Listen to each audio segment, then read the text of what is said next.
Good afternoon, designers, and welcome to episode 167 of Game of Rugs. I know, I know, I can't believe it either.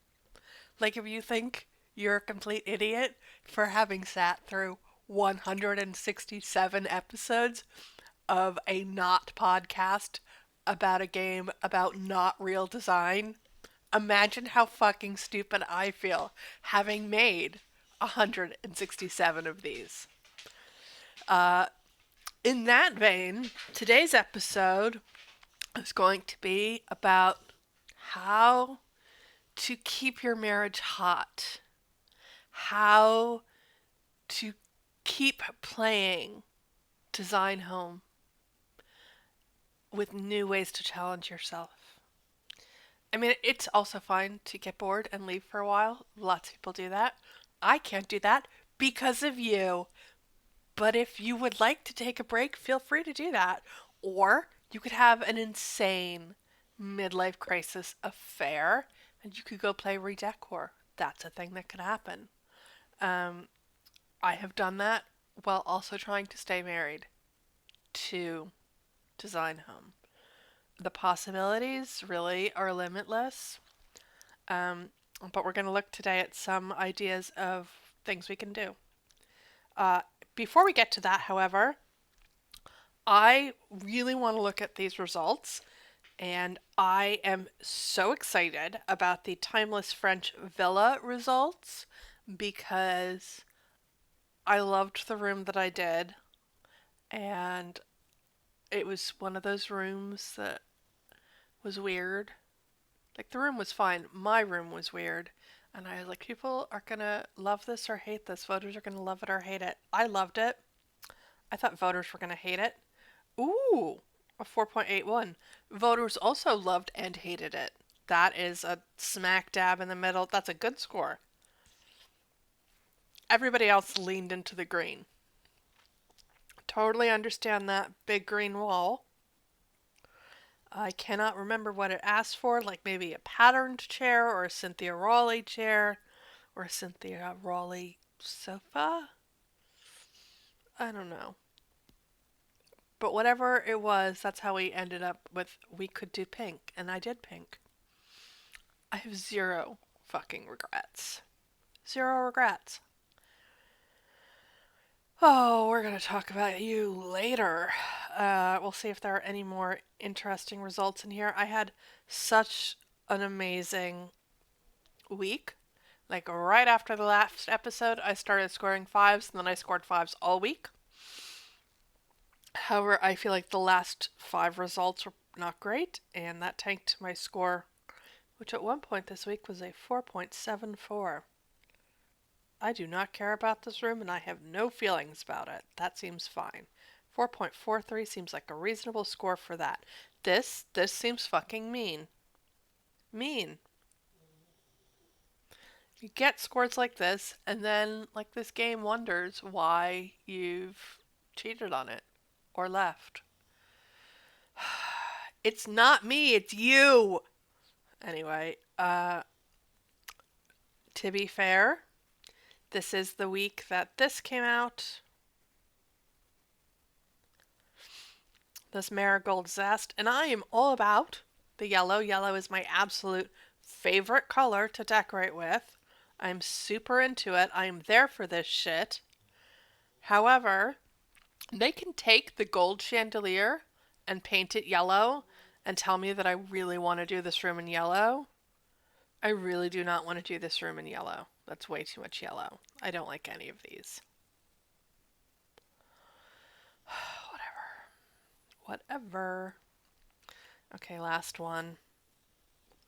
Surprisingly high for a very low effort room. Okay. Oh. Yellow, lots of yellow. Okay, well, sure. And then the other thing we should just briefly talk about is today's daily, because you guys like the daily. I don't like the daily so much. This is fine, and it's got green green drapes. And so I'm gonna like stick this in there and then do a coffee table that's the same color as the ceiling. And you know, it's not gonna be a surprise what the furniture is. It's gonna look like this. I mean, there's nothing interesting or exciting about this room, and so we don't really need to talk about it. And also, I unfortunately do actually have other things that I need to do today.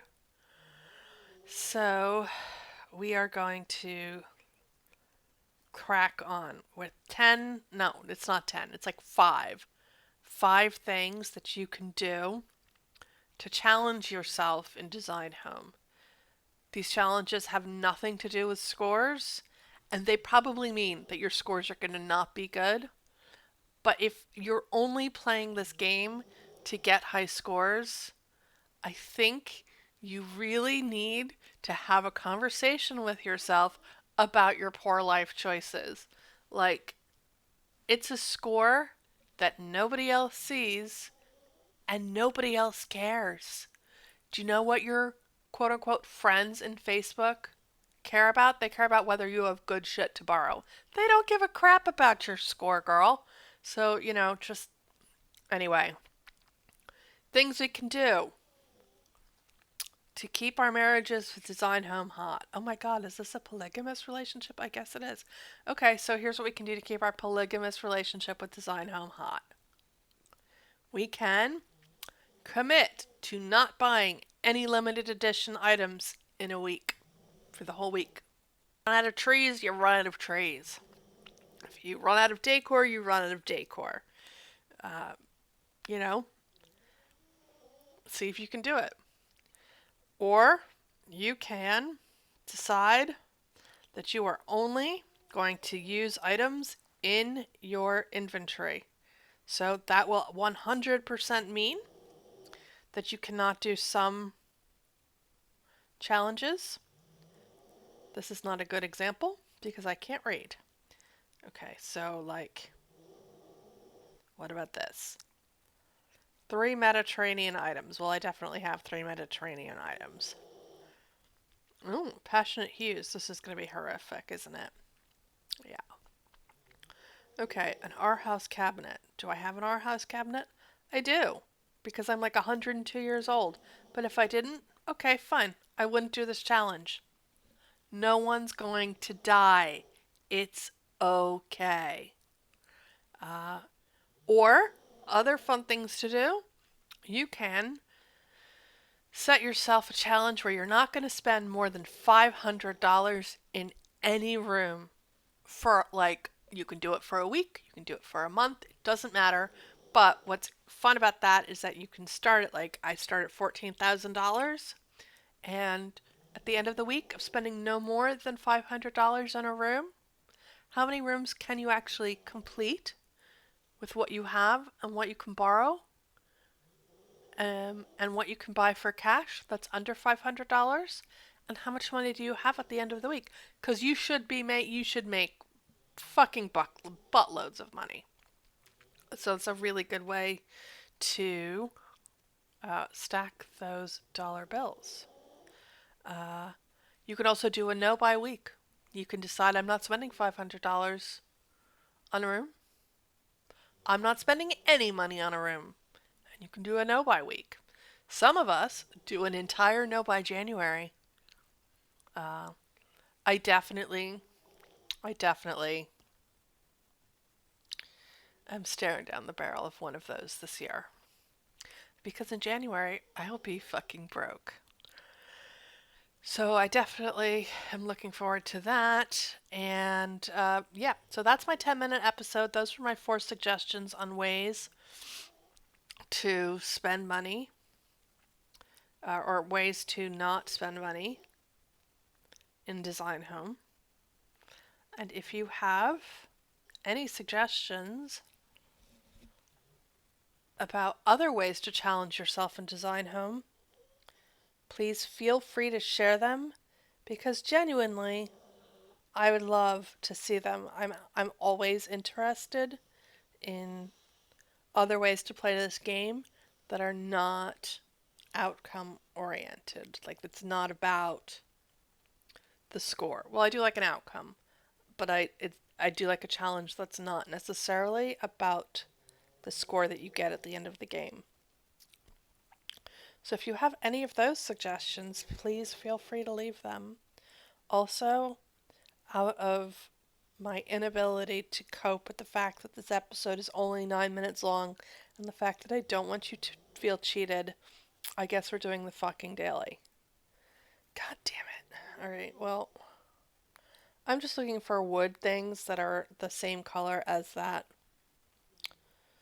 armoire and this coffee table, which is a terrible shape for this room, but what can you do? Also, have I mentioned it's a daily and I don't care? Would they like to maybe sell me something to just make my life really easy so that I don't have to think about this? And I can just put in, like, that's the right color. Do I have this table? Do I have a matching table? Because I do have a matching table. And then we could just use those two things. United Strangers brand. Here's me going looking up United Strangers things I can buy to make my life easier after having just done a whole thing about how you too cannot spend any money in design home. This is, however, a case of do as I say, not as I do, although I will say that it was only $648. And that's like a very small amount of money in this game to spend to avoid stress and solve problems. What lamp do I care? I do not. I can't tell you how much I don't care. It seems fine. Let's go with that. Should we go with that? This one's a little chunkier. Okay, we're now very matchy-matchy. Do I care? I do not. That is the wrong color. Okay, this one is the wrong color. This one is too small. That one doesn't go. I do not know why you people hang out with me. So often I bore myself. How about that? This thing that should be the easiest is going to end up being the hardest, isn't it? Like, I'm just not going to be able to find an ottoman or whatever we're calling these things. That's the right color. There, that one's fine. Solve this problem with money. Okay, and then, nope, we need green. How's that? That seems fine to me. Like, does the pink and the rug kind of picks up on the off-white in the furniture? The only thing is, I kind of want to save that rug because I feel like we're going to end up with pink and green rooms at some point, and I'm really going to miss them. On the other hand, that doesn't, like, nobody cares about that. That does not look good. What about just a green rug? What if I do that? Or that? I'm doing this. It's a daily. I don't care that much.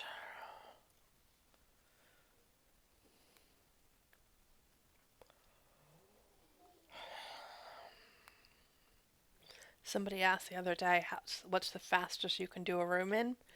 This. However long this takes. This is the fastest I can do a room.